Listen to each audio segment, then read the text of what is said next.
Здравствуйте, меня зовут Катя. Здравствуйте, меня зовут Анна. Мы приехали из Москвы. Мы проехали довольно много городов. Раньше путешествовали все время за границей, в Америке, по национальным паркам. Да, в Африке, в пустыне Сахара. Вы знаете, в нашей стране, в России, есть все то же самое. Абсолютно то же самое. Да, вот сейчас мы находимся в заповеднике Черные земли. Мы видели сайгаков. Они настоящих, они бегали прямо перед нами. Мамонты вымерли, а сайгаки остались.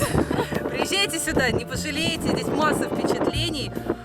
Национальная кухня, очень вкусный, не помню, суп, по-моему, он как-то очень назывался. И чай с солью, вот, никогда такого не пробовала. Обалденно. Егеря нам показали все прекрасы данного места, и это просто супер. Черные земли, приезжайте. Приезжайте.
Hazırım uğrul degen Çeçim halular beneç Mini sönsün sanan çamla Mini sakın durun çamla Alhın deren talat etsin Evrak gazrası erhenuga Ağır ecim sayasın çırgılar Amolun da tuğar edliyer Kalbim tegin şabudin duvar Kalon sürtün dodur son siyah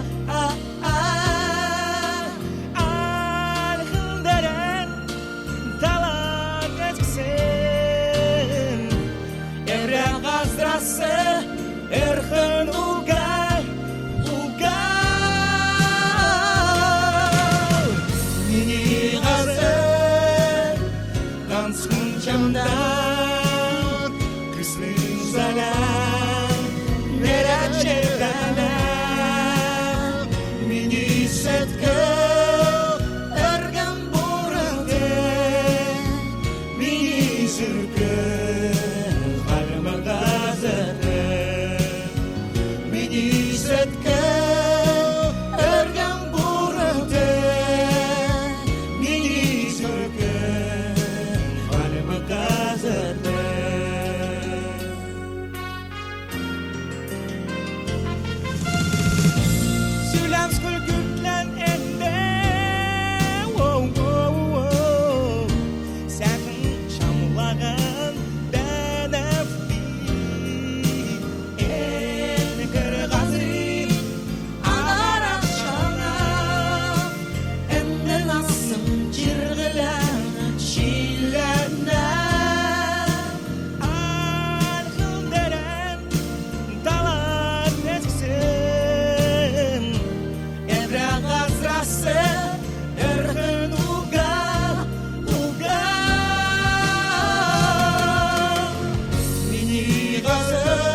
çevren